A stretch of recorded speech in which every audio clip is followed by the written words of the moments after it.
Hi, I'm Paul Chapman, the Executive Director of the Nanaimo and Area Land Trust and the Chair of the Vancouver Island Waters Stewardship Symposia Series. And I'm Kim Stevens, Executive Director, Partnership for Water Sustainability in British Columbia. And the Symposia Series is a program under the umbrella of the Georgia Basin Interregional Education Initiative. Welcome to the second module in Watershed Moments, the video trilogy series. We are speaking to you today from the territory of the Nanaimo people. Last week we learned about interregional collaboration and actionable visions on the east coast of Vancouver Island. This week, the team of Tim Pringle and Emanuel Machado share their insights regarding natural assets as ecological systems and services. Kim, why will our audience be interested to hear from Tim and Emanuel? Tim Pringle is the visionary driving EAP, the Ecological Accounting Process, and Emanuel Machado is the local government face for MNAI, the Municipal Natural Assets Initiative. EAP and MNAI represent recent points along the green infrastructure continuum. The two are the latest evolution in an ongoing process in British Columbia that had its genesis in the late 1980s and the early 1990s. From Tim and Emanuel, the audience will learn why and how natural assets support the delivery of core local government services while doing so much more. Kim, you mentioned the green infrastructure continuum. How does this connect to water? It's actually a very simple relationship, and this is an overarching message for this module. Water sustainability will be achieved by implementing green infrastructure policies and practices. In other words, what we do on the land matters for water, and we can do so much better by designing with nature rather than conquering nature. Think in terms of a cascading flow. Embrace a design with nature philosophy, implement green infrastructure policies and practices, and maintain balance in the water cycle. So everything is connected? Yes, Paul. Tim Pringle and Emanuel Machado are advocates for whole system thinking. Their efforts are helping local governments expand the scope of asset management beyond sewer, water, and roads to encompass ecological assets. The whole system approach to development, and I emphasize whole system, and getting it right, especially getting it right, is how communities will ultimately reconnect hydrology and ecology. Both the Ecological Accounting Process and the Municipal Natural Asset Initiative identify and place value on the services we already extract from our creeks. Understanding the value and cost of business as usual can lead to a better stewardship as we put resources behind bolstering the healthy functioning of our creek sheds, restoring water balance and ecological function as integral components to the municipal service delivery and asset management. The stewardship sector can provide insight to ongoing challenges, improvements, and changes over time, and can benefit from the municipal resources that can be dedicated to reconnecting hydrology with ecology. Welcome. My name is Richard Bose. I'm here in Hunter Park in the District of North Vancouver alongside the bank of Hastings Creek. I'm very proud and happy to share this place with you, as it's a place that I've grown up and I've worked in for my entire life. I chose to work in local government over 25 years ago, in particular here in North Van District, because it's a special place and I thought I had something to offer to help make it better. Right now I work with the District of North Vancouver in their Environmental Protection Department. I've got a wonderful team of professionals that I work with on a daily basis. We deliver environmental education projects. We work with the local community group on stream restoration projects, even here in Hastings Creek. One of the things that makes me as happy as I can be is being outside, enjoying the environment and the natural surroundings here on the North Shore, whether it's on the ocean, up in the mountains, or just enjoying a walk through the park.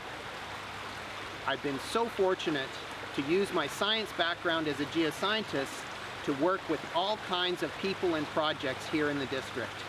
Collaboration with local streamkeepers, stakeholders and stewards, working with the technical requirements on engineering projects, and then having a chance to really look at innovative and forward-thinking policy around community services and natural assets like Hastings Creek and the kinds of service that this creek does for the community. we do know that we've got a large and steep hill ahead of us, and if we're going to be successful in building a more resilient community, it's going to take every member of the community to get together, to maybe do some things that you haven't done before, but it's only through cooperation and collaboration are we going to basically find the right solution and ideas to help build a resilient, comfortable, and enjoyable communities for a lot longer. The series was designed to produce technical information, give you background on some of the innovative collaboration happening around the district, and talk about some of the new and emerging trends in natural assets and community services municipalities provide. It's up to you to take whatever resonates with you from this series and choose what you want to do with it.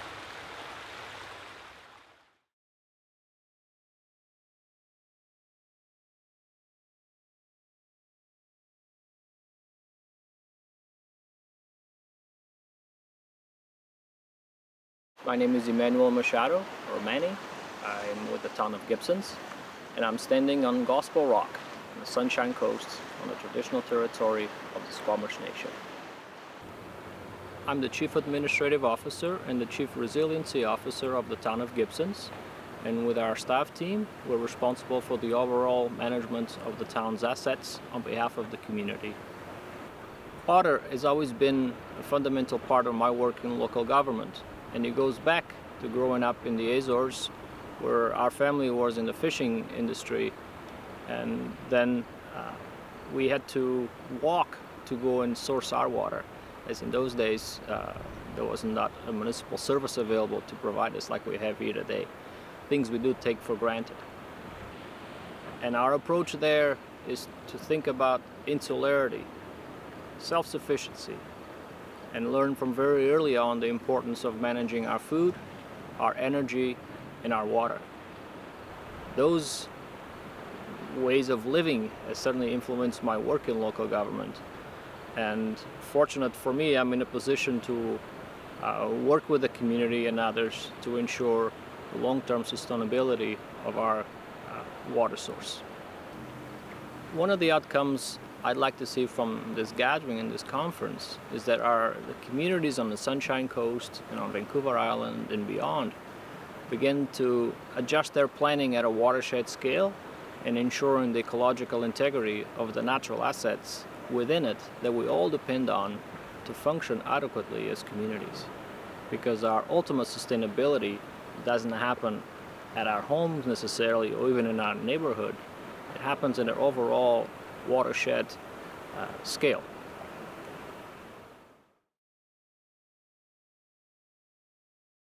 Hello, my name is Tim Pringle. I live here on Salt Spring Island. I'm retired, and in retirement I've been involved with the Partnership for Water Sustainability in BC, and I manage a project called the Ecological Accounting Process. I grew up on a farm near Spokane, Washington, and my favorite memory is coming in from the fields as a teenager in the evening and going for a swim in the river. So water has always been a fond relationship for me. Our family moved to Smithers, BC in 1963. I went to Vancouver to study at the University of British Columbia. I have a degree in sociology. 3 decades of my employment career involved work with grant-making foundations. 22 of those years were with the Real Estate Foundation of BC. When I started, I was the first executive director.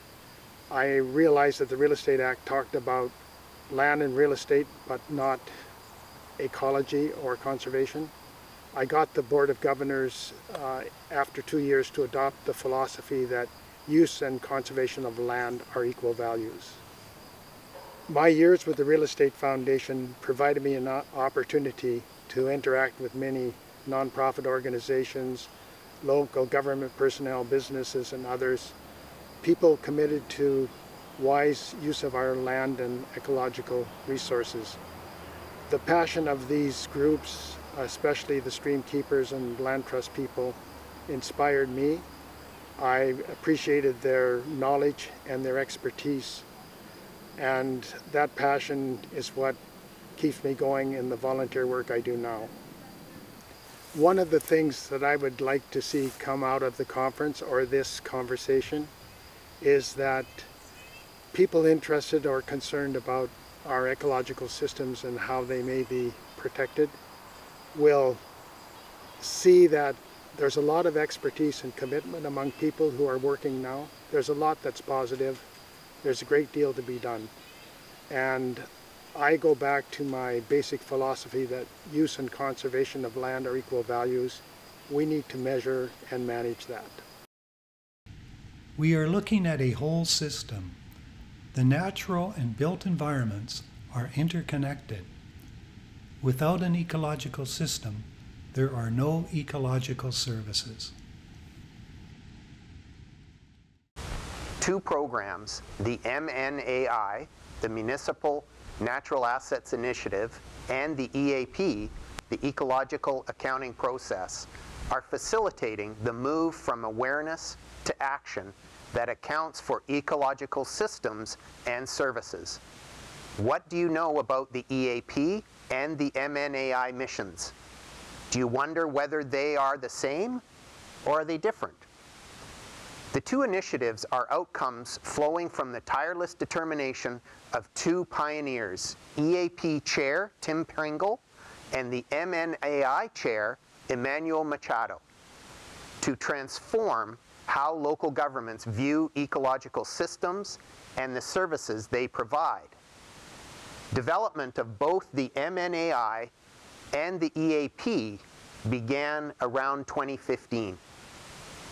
Actually translating policy objectives into tangible outcomes requires that local governments have a methodology and metrics for valuing ecological assets and the services in an asset management strategy and framework. Emanuel Machado changed local government conversation in BC. His philosophy and local government credibility continues to generate momentum for replicating the town of Gibson's model in other communities and local governments. For 3 decades, Tim Pringle has worked hard to develop and evolve a guiding philosophy, pragmatic strategy, and meaningful metrics for valuing the services provided by nature, and for establishing budgets for maintenance and management of watersheds. Once you have a number for better maintenance and management of ecological assets, what do you do with that number? Putting it into play requires an understanding of how local government processes work.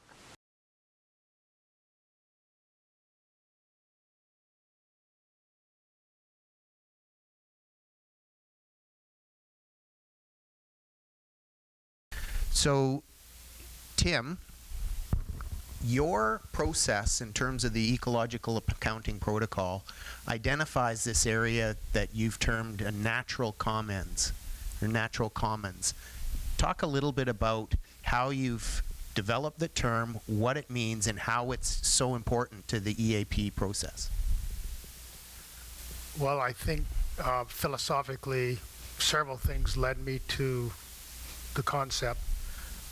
One is our communities share a landscape with nature. That's unavoidable. There's interdependence, but what's the nature of that interdependence? And for me, that's like a social contract when you think about natural assets. People expect to have them available. They think someone is, or somehow they're being managed and maintained, and that they'll be there in the future. So that expectation, that social contract, implies that the actors involved, whether they're private owners or the local government, stewardship community, are somehow involved in the streams or natural assets. What is their involvement? That's what we're trying to understand. And in terms of managing and maintaining, what actually happens on the landscape with our natural assets. So we're trying to define that as a natural commons, the implied contract about people maintaining those services, and what they do for our communities. the process really uses natural commons significantly. So tell us a little bit more in detail a bit about what a natural commons is. Is it a sidewalk that you've got a family walking down the road on their way to school? Is it something different? How and why is your definition in the process of a natural commons so different from what people would even venture to think about it? I think you can compare it to our familiar concepts about a constructed commons, drainage systems, roads, whatever they are, delivery of potable water. People expect those to be available. We also have institutional commons, schools and parks and other features of the community that people use and enjoy. In the same way, a natural commons is used and enjoyed by the community, and to the extent that it's recognized, it probably has higher use. To the extent that it's not recognized, it may be overlooked. So my example of a sidewalk would be a constructed commons. Yes. And a natural commons would be, say, for example, that the forest that you might have a nice trail through it that is in a park, say. Is that an accurate comparison? Sure. There are lots of uses of the ecological services that a natural commons provides. I mean, it could be an urban woodland. It could be a stream. Streams are often alignments for trails, greenways. People are interested in the fish that may be in the stream, the habitat around the stream that provides access to see wildlife, and so on. There's a lot of the natural appreciation available, but as well there's the things we don't see. Using a stream for conveyance of stormwater from the urban drainage system, recharging our aquifers, supplying wells, all of those things. Manny, you've been 8 years with the town of Gibsons, the chair of the Municipal Natural Asset Initiative for, I think, a number of years as well. The idea of promoting more use of these natural assets in the local government setting is relatively new. So tell us a little bit about, what is a natural asset, say, from a local government setting, and why is it so important? In the context of Gibsons, a natural asset is a feature in the natural environment that provides a municipal-like service. Going back to 2012, we were trying to understand how much water we had available for the community, but also the quality of that water. And through that, ask the question, how dependent are we on nature to continue to provide these types of services to our residents?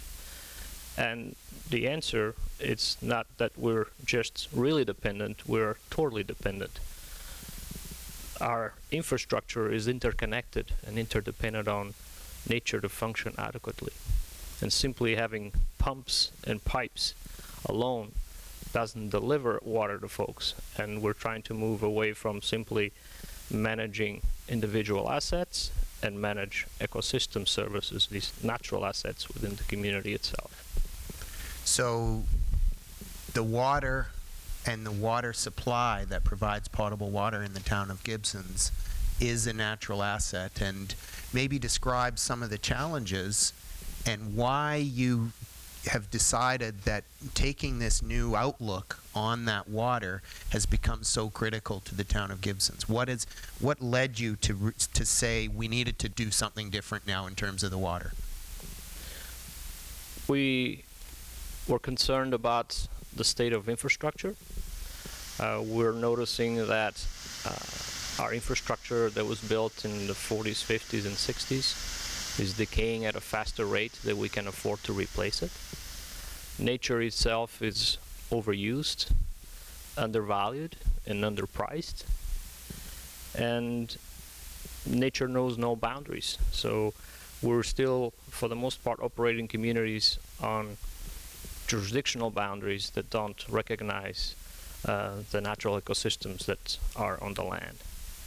Moreover, for us, we realized that we didn't have so much of a manual to proceed on that basis. But what we do know is that it requires asset management, financial planning, and ecology. and it's principles of these areas that we've been relying upon to create a revised practice that we call natural asset management. And it's been a very good fit for a community like Gibson's that still operates roughly with the same elements that we had before, but have been able to reduce operational and capital costs. We have been able to reduce our risk exposure from failure of these assets, and feel more comfortable now and going forward about our ability to withstand the impacts of climate change. That's great. You gave me a great quote that I want to probe a little bit with you both on. You just said nature is overused, undervalued, and there was a third one: overused, undervalued, And underpriced. and underpriced. So that speaks to almost the base philosophy of both of the new groundbreaking work you're both doing. So Tom, Tim, explain how the quote we just got from Manny, how does the ecological accounting process seek to help us address those three issues around nature and natural assets? I think philosophically, I've long had the belief that use and conservation of land are equal values. And within that value set, as I mentioned earlier, there are social, ecological, and financial aspects to that. When we talk about nature being overused, an example for me would be a lot of our land use has provided settlement change and development, and the ecological aspects are kind of a leftover. So they haven't been part of the strategy for that development often. That is changing. But that legacy of having left the ecological services to the end of the process and then trying to restore them or fix them, that's a poor return on the investment. The investment's already there in the form of nature. It's a very poor return when you trash it, so to speak, or alter it so it doesn't function properly, and then you go back to try to fix it. An example would be Brooklyn Creek in the town of Comox. About 11 years ago, there was flooding that caused severe erosion, and the town spent $2 million putting a bypass pipe connected to the creek to take water directly to the harbor. That was the top 20% of flows. They realized that in the future they couldn't afford to keep doing that kind of engineering solution. So they adopted a 10-year strategy to enhance the creek. So they wanted to manage the creek, and they wanted to do it through enhancement. They got involvement of the three departments in the local government: Parks, Planning, and Public Works, involvement of the stream keepers, and each year they carried out enhancement work. As that went on, the community saw the work being done. They got interested because it was enhancing parks, it was extending greenways, adding trails, and people saw the value of having those amenities in their community. So at the end of their process, the town realized that when they moved to annex a new area for development, which they're now doing, they would approach the planning differently than traditionally. And the difference is they looked at the natural assets in the creek shed, especially the areas that could intercept, detain, and infiltrate rainwater, and leave those areas intact. Then set out their community design, put their key institutional uses in, and then do the drainage at the end, rather than the reverse process which used to occur.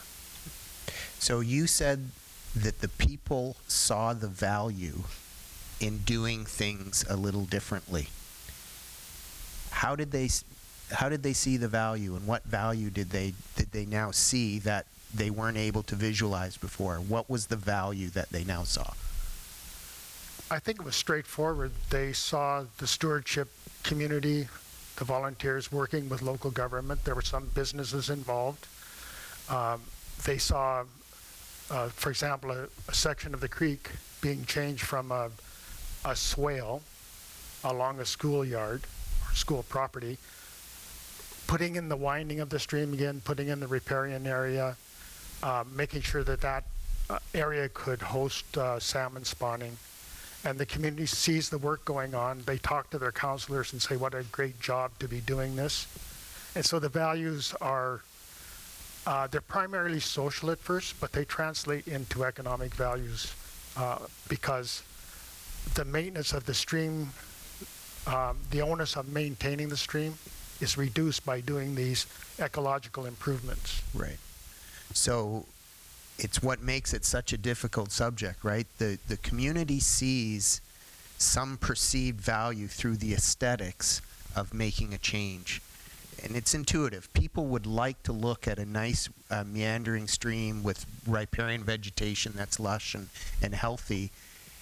But in order to do more of that, you had to convince the local government that, hey, if we do this, we can help you save money in the long term, right? So it talks to how difficult this is when the real driver came from how something looked. Now, Manny, I want to come back to you. How about an example of a particular natural asset that you've been working on with your team at Gibson's in terms of how and which ways did you look at giving that asset value, helping to restore it so it's not overused, and a bit of an example so that how we might see specifically how you're looking at making these changes? Certainly. I think it's important we take a couple of steps back there to answer that question. What happened in Gibson's, it's not that we're different than other communities, is that we formally recognize nature as our most valuable infrastructure asset. And simply making that statement without following up is not sufficient to protect these areas going forward. The next thing that followed was a recognition in our financial statements that we had not only a dependency on these areas to provide services, but that we also required a management approach to ensure its continuity. So we went to council as staff and asked them to do that through an updated asset management policy that directed us to incorporate natural asset considerations into our financial planning, into our land use planning, but also in council's decision making. And shortly after that, our first opportunity arose when we were contemplating through our capital works program to upgrade a stormwater asset to convey water from Upper to Lower Gibsons. And a natural area nearby was already participating in that service. Now that we had a policy, it required us to consider the role of nature in that service. And when we did that, we realized that there was no tool to do that just yet. And hence the Natural Assets Initiative partnership that we reached out to the David Suzuki Foundation and to Smart Prosperity Institute and asked them if they could help us develop a tool that would, in essence, provide a comparable business case for nature or natural asset that we could show council whether it made sense to build that larger pipe option or restore the natural area. And what we discovered with this area called White Tower Park was already doing a lot more work than we thought, and with a bit more enhancement we could provide not only the same level of service, we could also protect the community from the impact of climate change in the future. And we could do all that for about 25 cents on the dollar. And that's very significant because for a community like Gibson's, the original project was looking at around $4.5 million with nearly $100,000 a year in operations and maintenance. The natural area, once restored and improved, will do that for under $1 million with a fraction of the costs in operations and maintenance. It was a relatively easy decision for council to make, but they had, by that time, had the policy in place and had the direction to staff And that encouraged us to then pursue other assets as well. And we're currently in the process of extending that type of assessment and valuation to the rest of the watershed, and ultimately to our coastal areas as well. By the end of 2021, we intend to have a detailed assessment of all areas within the Gibsons watershed, and that's where we're heading. Wow, so that's a pretty bold step for staff to convince council to make a policy decision that says we'll consider natural assets in our capital program without knowing exactly how they're going to evaluate or do that. So congratulations. Yeah, thank you.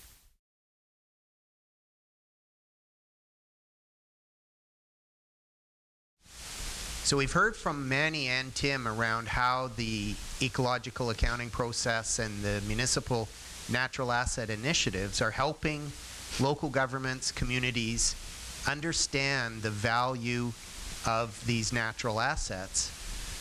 What we're going to do now is we're going to talk in a little bit more detail around how some of these assets are actually valuated through these two different and very leading edge progressive philosophies being developed. Tim, tell us a little bit about how you actually value a watershed through the ecological accounting process. There are two processes that the ecological accounting process uses. One is looking at the worth of the natural asset, the stream, and what has the community invested in it. And Manny and I were talking about this earlier, that communities often don't record information about what they're spending in relation to natural assets. So if you add up the work of stream keepers, the investment by parks in maintaining areas around a stream, what is spent by public works to make sure the conveyance systems are working in connection with drainage, fixing dangerous trees and whatever, that adds up over a decade to quite a lot of investment. Do we know what that is? And when you look at it, when you get the number, sometimes it's quite surprising. The second part of what we do is we look at the value of the land that is occupied by the stream. So the concept here is that a stream is a land use. It's a land use because it's defined in regulation and it has area. If we take the value of parcels that abut or adjoin the stream and look at the portion of those parcels that are within the setback zone, which is that regulated area that's to protect the stream, its functioning condition, we can determine through a process we use what the value of that area occupied by the stream, including the setback zone, is. It has a real value. We use BC assessment data for parcel values to do that.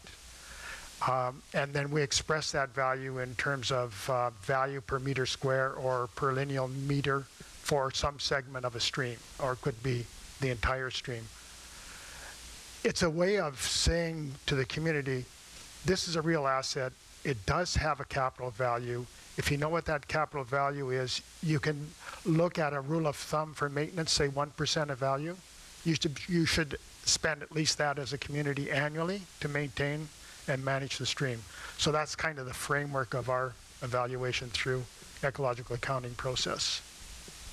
So summarizing it basically for me briefly is you look at the value of work spent on the watershed, and then you look at the actual value of the parceled land in which the watershed runs through.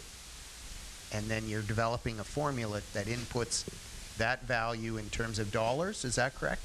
Yes. And then all of that helps you identify the value of that watershed. Yeah, it gives a working number. This is not the sort of number you would put into financial statements. This is a number you would use for planning budgets and asset management strategies. But currently, local government doesn't have that number. It doesn't exist. You mentioned something that I want to just briefly highlight, and then I want to talk in more detail about local government infrastructure. You mentioned the value of work that the stream keepers and other stakeholder groups are doing. And I want to touch briefly on this, because this is, not only is this important and brand new and innovative, but I know a lot of people out in our audience are stakeholders and steward groups.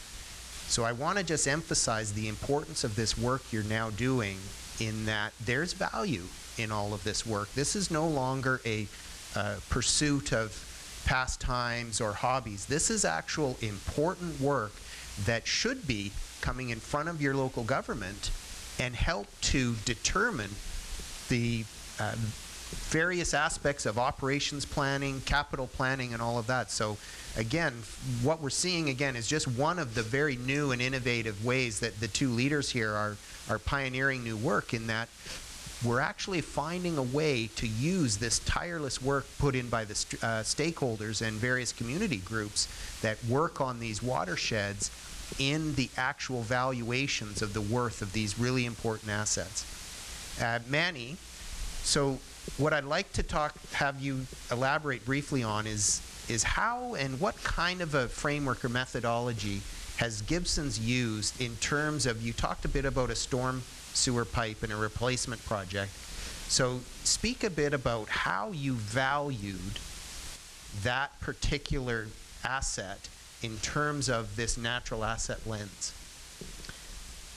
Let me start by saying that for the number matters less than the recognition that the asset has value. It's a bit like exercising. It doesn't matter what equipment you use, as long as you're being active. And in that sense, our process is a little bit different than the EAP, but nevertheless, it has similar objectives. At the time that we wanted to do the valuation for White Tower Park, such a methodology wasn't available yet for a local government. And the partners that we work with, the SF and the Smart Prosperity Institute, rely on working with us, sort of develop a new methodology that it starts by doing a biophysical assessment of the area, and then a socioeconomic analysis of the value of those services. So the biophysical assessments uses LiDAR information, but also a methodology like EPA SWIM or other. And once you have that basic condition assessment of the area, then what will translate is the condition of the area, but also the service capacity. How much stormwater conveyance can that area produce, or how much drinking water can it be stored? There's a methodology that comes from Stanford University called INVEST, and those tools pair very well with the condition assessment, and it's a bit like an RS means for nature that allows you to attribute a value to the service that's associated with it. And so that told us not only that the area had tremendous capacity, it told us about the comparative value of those services, but we also got information about how to adjust our practices to maintain those assets going forward. In our case, our motivation was sort of the eminence decision about a pretty expensive project and the need to at least check if there was an alternative. But one can go about doing evaluation for other reasons as well, including our need to report on the value of our infrastructure and the depreciation of our infrastructure as well. There's the question of understanding how much money should you be spending every year to maintain the area going forward. So it helps with our operational plans as well. You could also do evaluation if you want to understand your risk exposure, be it from an asset failure or reduction in service, or to try and understand the capacity of that asset to protect the community over climate change different scenarios. So that's sort of the motivation behind it, and that process that I described, the biophysical assessment and the socioeconomic analysis, has been refined, and it's what's been replicated by the Municipal Natural Assets Initiative, which is a non-for-profit organization that the town helped to found a few years back, and the learnings from Gibson's is what we share with other communities as well. So it's very interesting, and I think you both touched on how difficult it is to value a natural asset using various methods. And you've also both agreed on what I think is the really important point in this whole subject is despite how difficult it is to get everyone to agree on a formula for replacing a storm sewer or the value of a watershed, both of you said the same thing, in that it's more important to recognize that there is some value of this natural asset, because once, as a broader society, we can understand that there is this thing called a natural asset or a value that nature provides, then we can influence decision making and choice around doing things slightly different. So we touched on it briefly, and I want to start with you, Manny.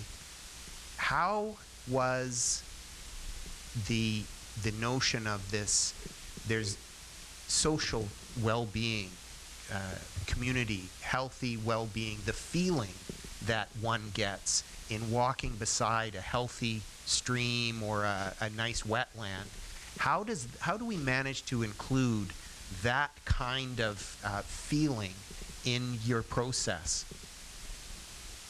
Certainly. We're a local government providing basic services to residents. And in the context of our discussions, we're primarily talking in that language. But of course, we recognize that the area that we're protecting for aquifer recharge or for stormwater conveyance, as many other services, including pollination and habitat, and of course well-being. Whether you're protecting it for stormwater services or for the community's well-being or for habitat, in any of those cases it requires a structured asset management approach in a financial plan, and that supports that asset, because in itself, if you want to maintain those areas in perpetuity, it requires support. And that's in essence what's been missing from our conversation. I think the intention and the intent on understanding these values and these assets has probably been there for some time, but we haven't until recently been able to develop a methodology that we could use, and we're there now.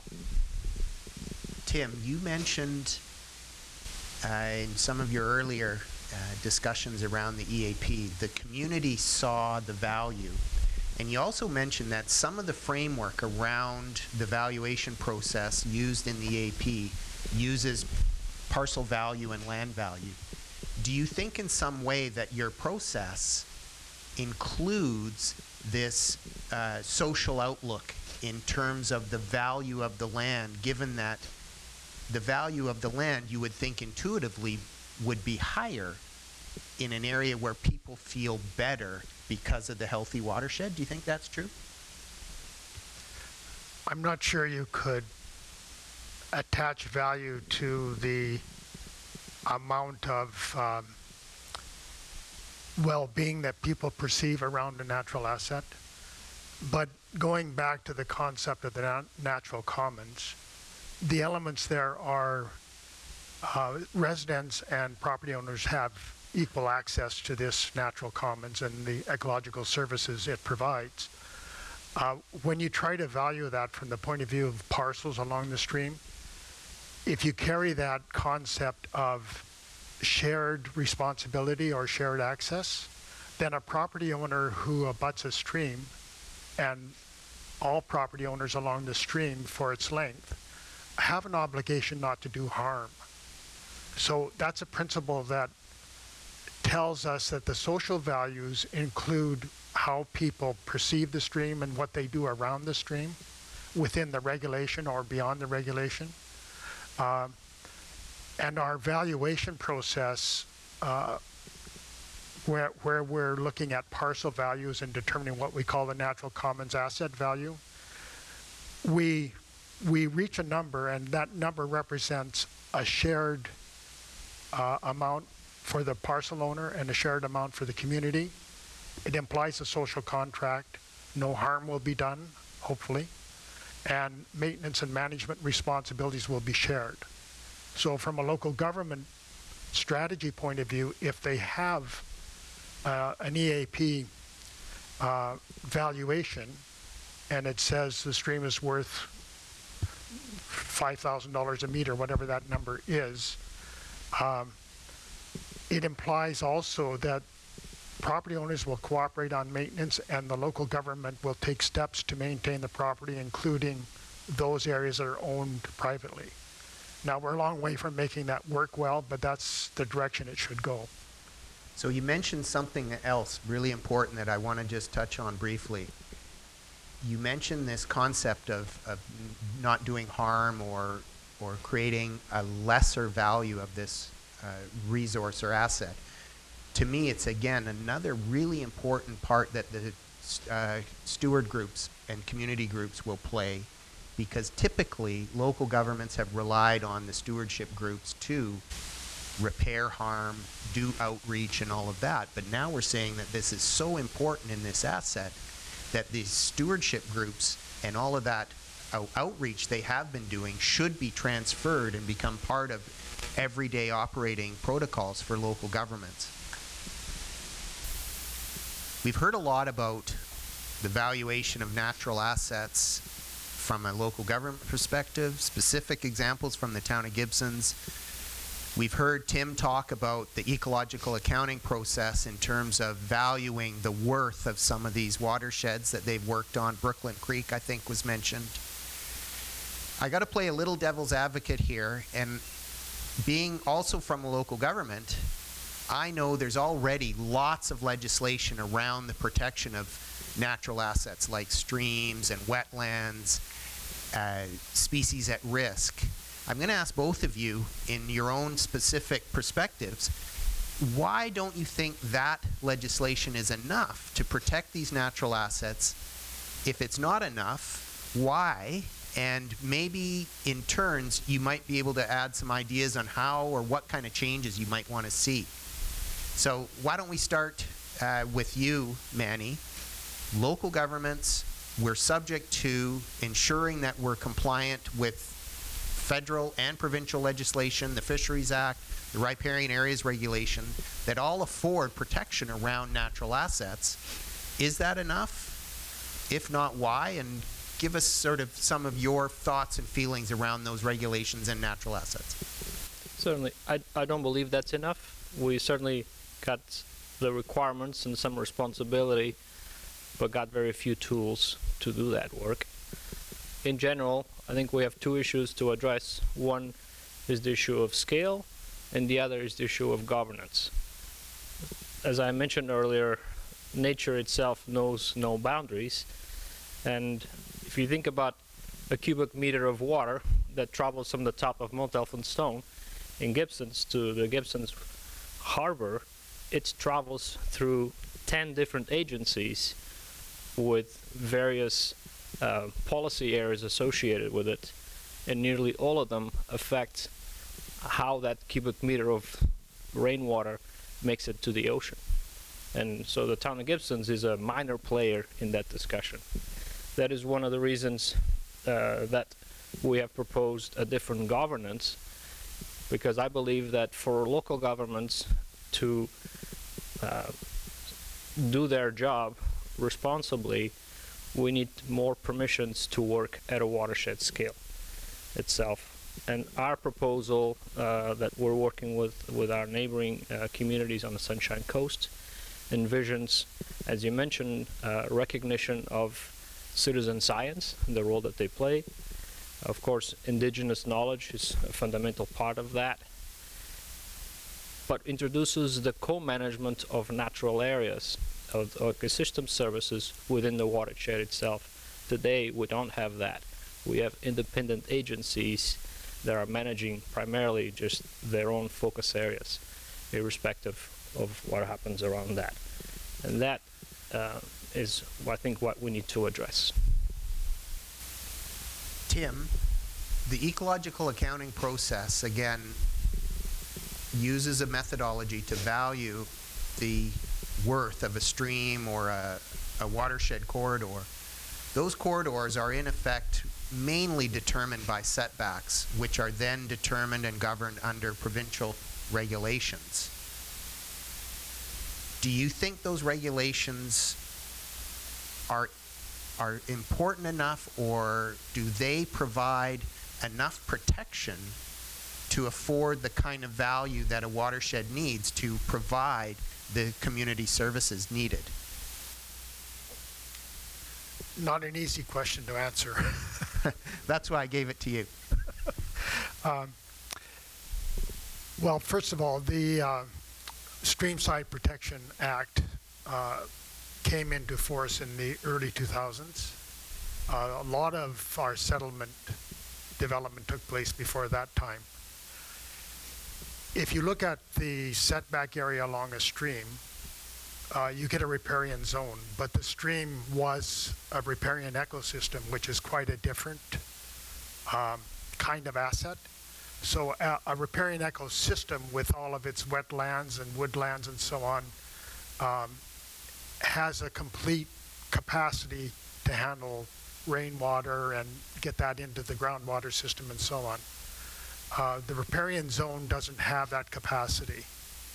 It's what I would call the minimum idea for protecting a stream. Is it sufficient for the kind of riparian area that a stream needs to be functioning in optimum condition? Probably not. At a more specific level, such as local government bylaws, many local governments have development permit areas that intend to protect, say, ecologically sensitive areas within the local government community. But that has to contend with the realities of what happens to drainage from development. If it's a curb and gutter kind of development, that water is going to be discharged somewhere. The impervious surface means that rainfall, some percentage of it does not get back to the ground, does not go back to the stream. So our land use regulations are not tuned to what the riparian setback is about. That's changing, but we have a history of already zoned lands that can be developed on old standards. There's a lot of issues around how technically the legislation can support or fail to support a stream and its ecological condition.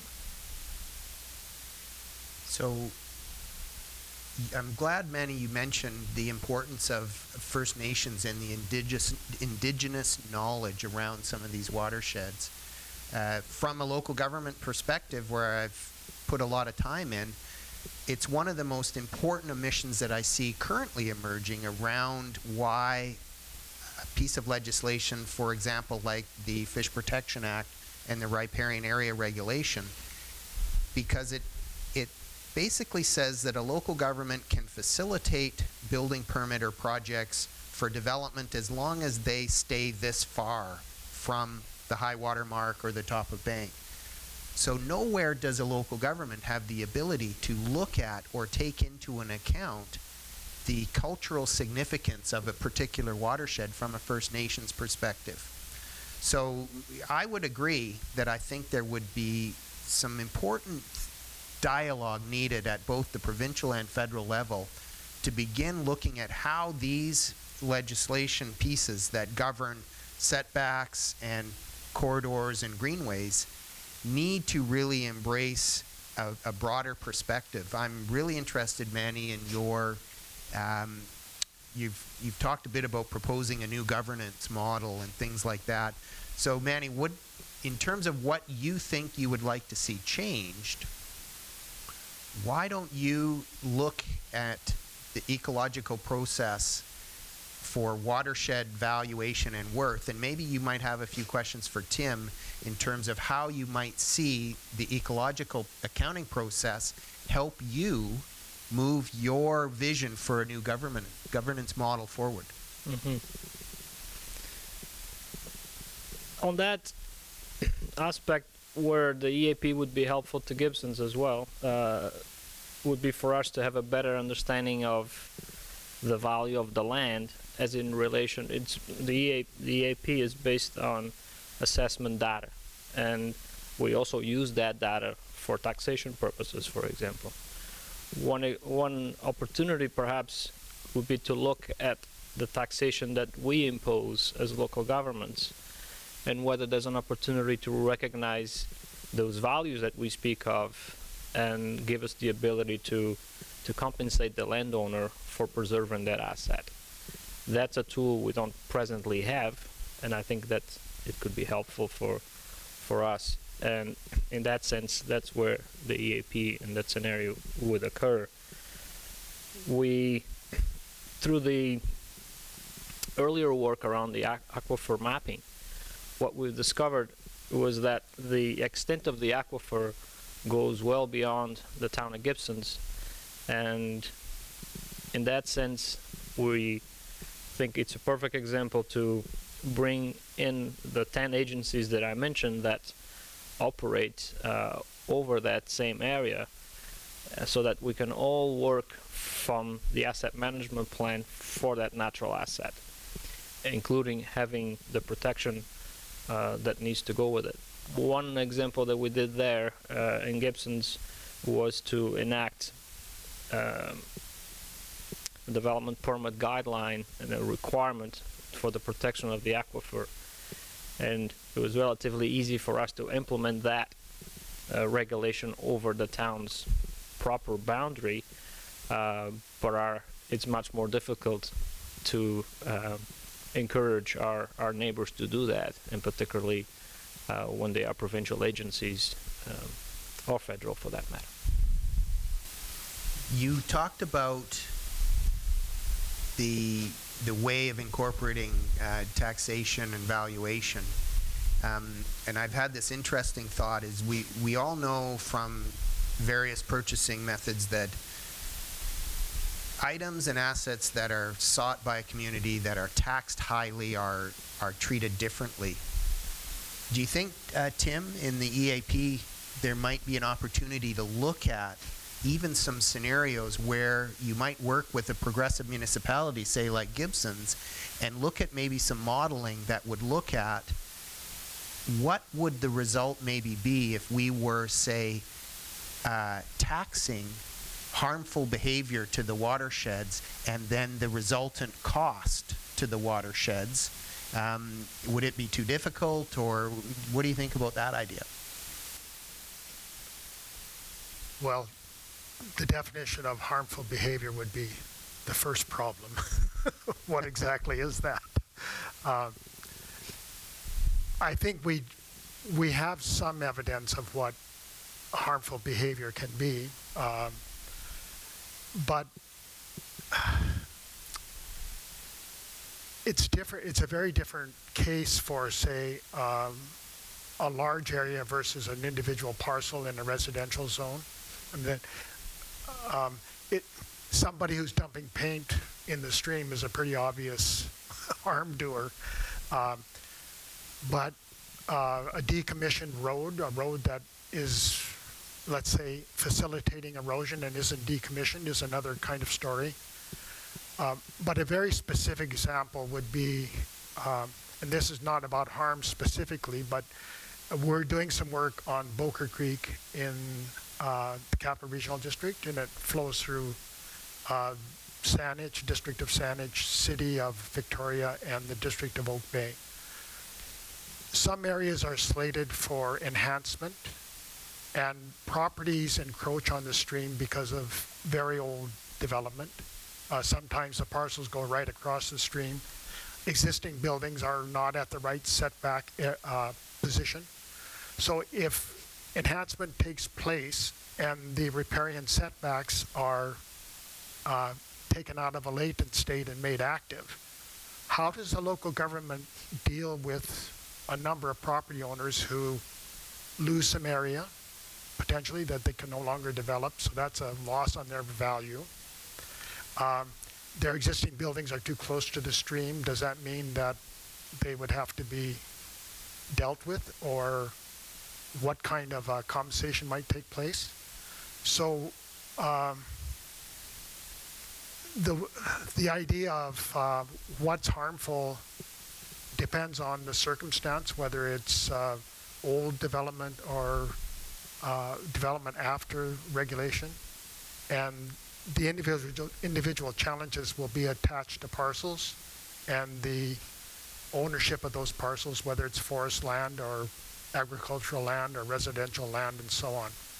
So I don't know if I'm answering your question, but I see a lot of challenges about how you work with the existing legislation and refine it so it can deal with the new challenges. Maybe I can add to that.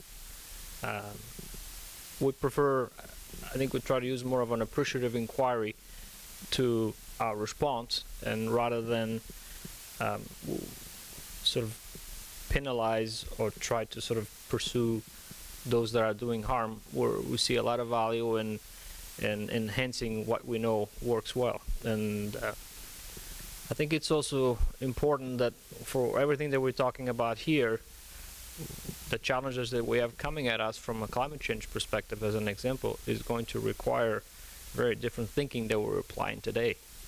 And I don't see how to address the questions of droughts or floods or sea level rise with our current policy is very limited. One way that we're looking at is how to think about is natural asset management is to climate adaptation, what energy management is to climate mitigation. And we're still primarily focused on the mitigation side of things. And I think this is something that we have to bring forward for communities to consider. Yeah, I agree with Manny. I think the adaptation perspective is a really important one, and it's very early in the stages of how that can be understood and applied.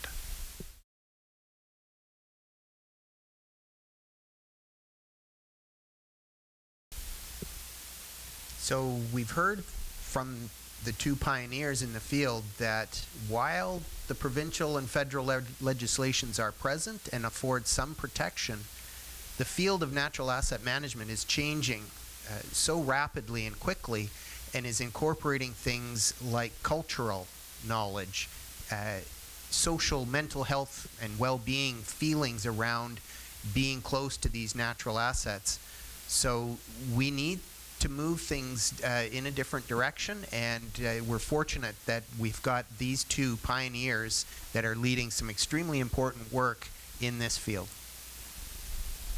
We've heard how both the ecological accounting process and the Municipal Natural Assets Initiative have providing a new way of evaluating or quantitatively assessing natural assets, as in they're striving to give a value to these things that were commonly taken for granted.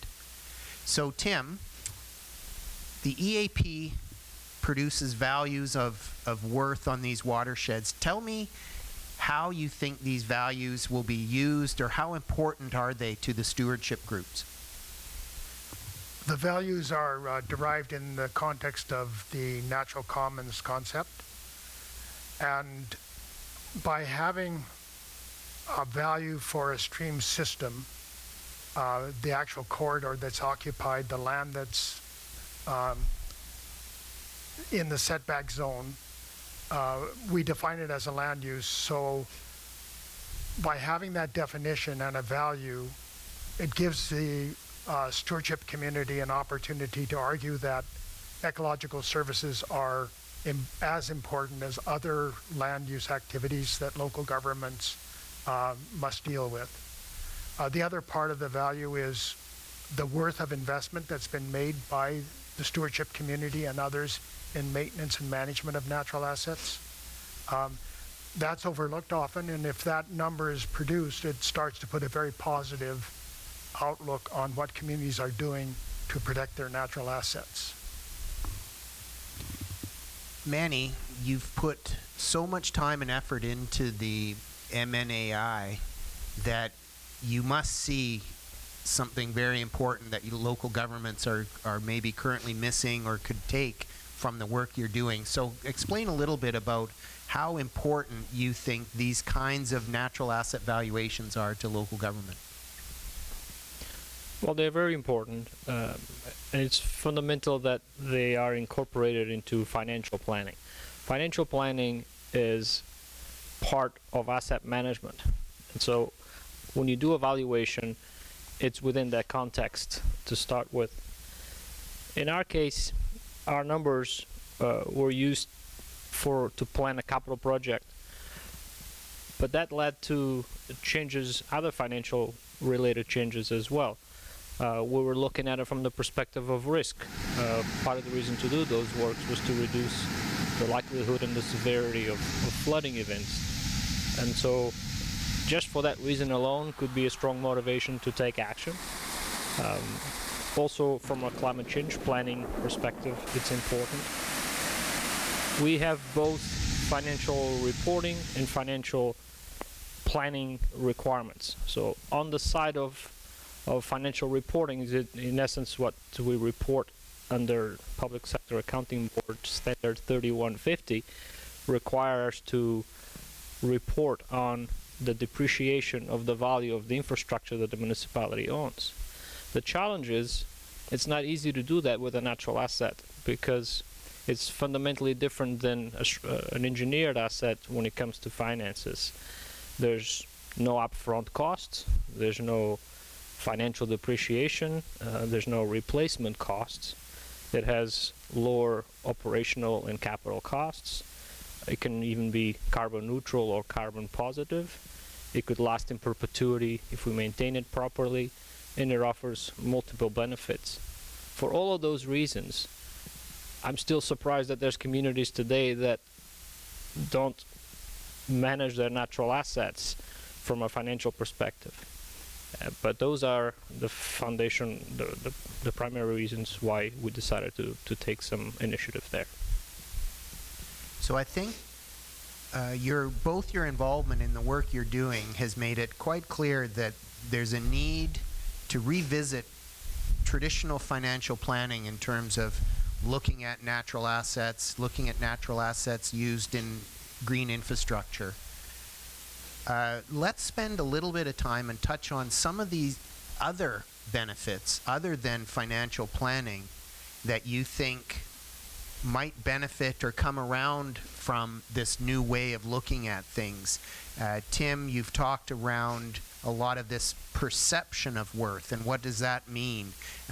We've heard Manny talk about these other features around well-being and things. So why don't we, you start the discussion, Tim. So other than financial planning, what kinds of benefits might you see the EAP producing for communities? I think it offers several things.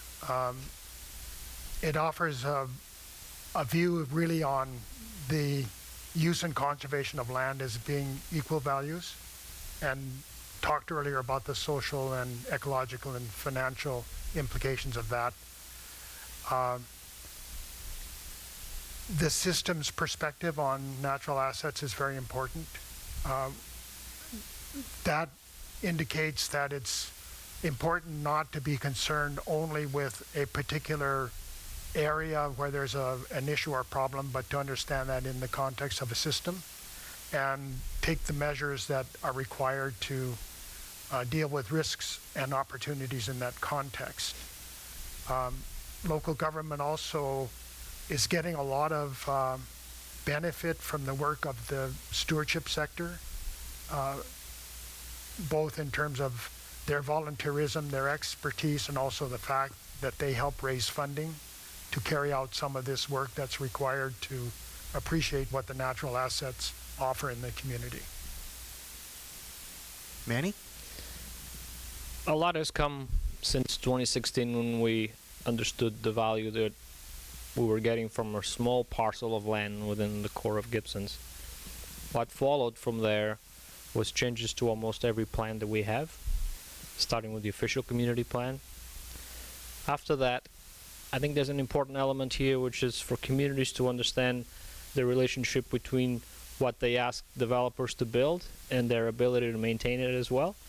And to that end, we amended our subdivision standards bylaw to more explicitly require the preservation of natural areas and also the development that is more in line with nature as well. Not surprisingly, it changed also our management practices around parks, not just in that area, but in other parks as well.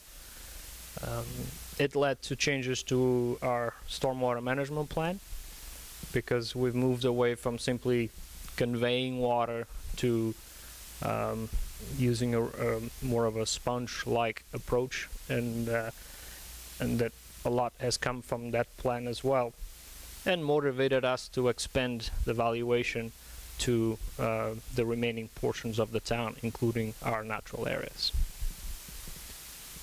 So, as the chief executive at the town of Gibsons, I'm going to ask you a different question compared to your chair of the MNAI group. You talked about policy, you've talked about changes in actual stormwater management planning documents and things. I want to ask you, Neil, a little bit about your staff and the staff team at Gibsons. There's no manual to give a new hire and say, we are a green infrastructure community and a natural asset community.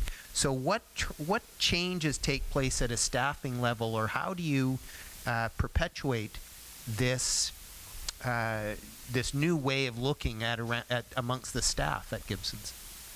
That was one of our earlier learnings, the realization that these classes of assets, these types of assets, cannot be managed by one department. And like many communities, we were associating a department with an asset, roads and so on. So we moved away from that and introduced the concept of integrated teams to manage these areas, being the foreshore or a park in that matter. The other aspect of it, we recognized that we needed a different type of training. We have nearly very little experience with stream keeping works. Our ability to respond to an incident that might be occurring with a natural area is much less than we're able to respond to an engineered asset. I think that, so investing in training, and what followed with technology was actually our last option, which allows our staff to view the current condition of these natural areas and contribute to the management of it as well. So the concept of teams and training and technology is where we focused our approach. Tim, you've talked a lot about the perception of worth as being one of these inherent and primary features to come out of the EAP. Talk a little bit about how or what might be some of the most important teaching or outreach points that would come out of an example, an EAP pilot project. You know, and I guess what I'm getting at is the Brooklyn Creek, for example. The people that you engaged on the Brooklyn Creek will learn and get an understanding of the worth around that work. But what if you wanted to take a lesson or a key message and go somewhere where they're not doing an EAP project? What would you tell them, or what's the key learning point that you would speak to get these other people interested in this perception of worth notion? If You're referring to a municipality or local government context? Sure, could be a local government. It could be a watershed coalition from a watershed elsewhere in the province. I think the first thing is to emphasize that a natural asset provides ecological services that are being used in the community, and they have value, whether this particular group or organization knows that or not, and that there's a way to describe what those are and find their values in terms of what the community is doing. I think to introduce the ecological accounting process to a community that's not involved at all with their natural assets, you would have to, you would have to do what we do, is form an advisory group that represents the government and the stewardship sector and possibly others who would be leaders, take interest in it, and then want to see it applied. But there's no magic to take it to a community and say, well, this is your solution and you should be doing it. So we heard Manny mention about one of the first things they changed at Gibson's was going to an integrated planning approach when faced with big decisions. What kind of improvements do you think the EAP could make in integrating more of the community with, say, the local government or the landowner or the decision makers? Well, like the Municipal Natural Assets Initiative, we're doing a number of cases, and I think the learnings from those cases are the kind of message that would be delivered to a local government to show them the advantages of using, in this case, the ecological accounting process. Today we've heard from Tim Pringle, chair of the ecological accounting process, and we've heard about the natural commons, the value of natural commons, the perceived worth of the watershed. Tim's explained through a couple of the examples how investing in these natural commons actually can help local governments save money, can produce a better community asset. Manny Machado and the Municipal Natural Asset Inventory Program, where he is also the chair, he's talked about how these natural assets deliver community services that the community relies on. But again, he's also looked at and talked a bit about how he's embedded a philosophy around strategy, policy that looks at each particular decision, and they ask the question, can this service be provided alternatively through a natural process? Can we use green infrastructure for this? So we're going to wrap up now, and I'm going to ask each of you to summarize. Tim, you can go first. In terms of the ecological accounting process, what's the next big move or the next really large challenge or goal that you have for the program you're involved with? Let me start by saying that I'm very impressed with the work that the stewardship and conservation community does. Quite a lot of expertise and amazing volunteerism. And I recognize there's a difference. The conservation organizations acquire sites, natural sites, maintain and protect them. The stewardship sector works in the community where the ecological services are. They apply their expertise. They're great fundraisers.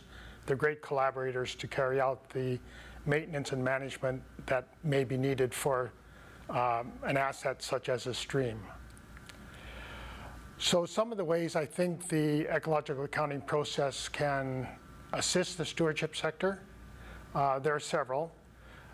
One is that EAP defines the stream corridor and the setback area as a land use.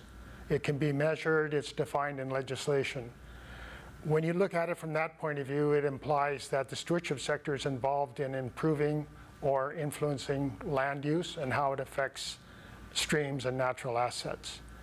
EAP also provides some definitions or concepts that are very important, starting with the idea, the concept of the natural commons, which is the area that the community shares and has access to use or enjoy ecological services.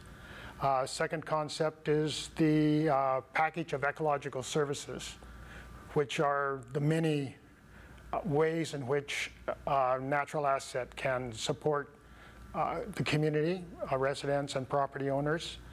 Some of those services are used to support municipal infrastructure.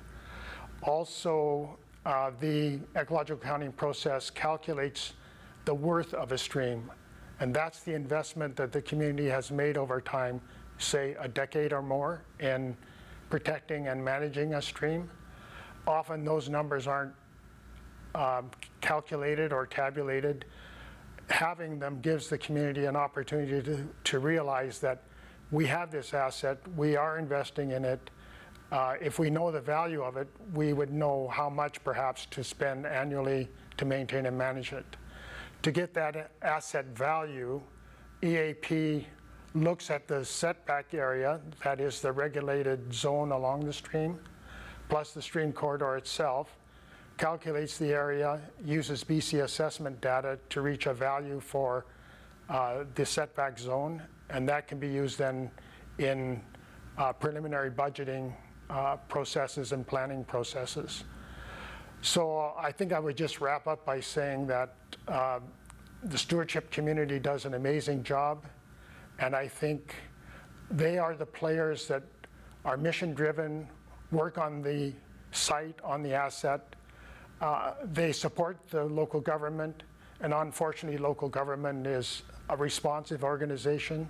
They react when there's proposals for development or subdivision, and they try to regulate what happens in that process. So they need the front runners, the stewardship community, to make it possible to adequately maintain and manage our streams. So I'm all for the stewardship sector buying into the idea that conservation and use of land are equal values. Manny? For us, it all started with the question of trying to understand our dependency on nature to provide these services to our residents, and finding out the obvious that we're highly dependent on them to continue to operate as a municipality. We're also motivated by a different question, was around understanding our risk exposure. And the question was, can we actually afford not to maintain these assets? If we're relying on nature and to provide these services, what is the level of comfort that we're prepared to live in and live with? In our case, we have gone systematically through our natural assets to answer some of those questions. And I think it's wise to follow the advice of the Insurance Bureau of Canada, that in essence their rule of thumb is keep the natural assets that you have, restore what you have lost, and build only what you can. Ultimately, our goal is to have infrastructure that is the most natural, the most energy efficient, the most reliable, and that it costs the taxpayer the least over the long term. And to meet that goal, I would say it's nearly impossible without introducing the management of natural assets to a municipality. Thank you both for joining us today with this discussion. It's been very enlightening. Thank you. Thanks, Tim.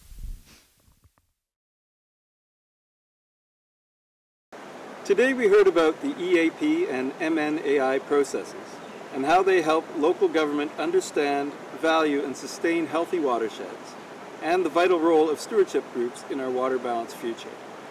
Next week, we will hear of national and international alignment with the need to protect, bolster, and restore water balance and ecological functioning in the International Year of the Salmon. The takeaway message for the video trilogy series is one of hope. We humans are part of nature. We are part of the ecosystem. We have a big effect because there are so many of us. We change the landscape and we change it profoundly, but we are still part of it. How do we encapsulate the human element? It is not just our impact on things, it is much more. It is our behavior. It is how our behavior has changed over the decades. The purpose of the video trilogy series is to show how many of us are striving to make things better in British Columbia. In a nutshell, choose to have cumulative benefits, not cumulative impacts, one property at a time.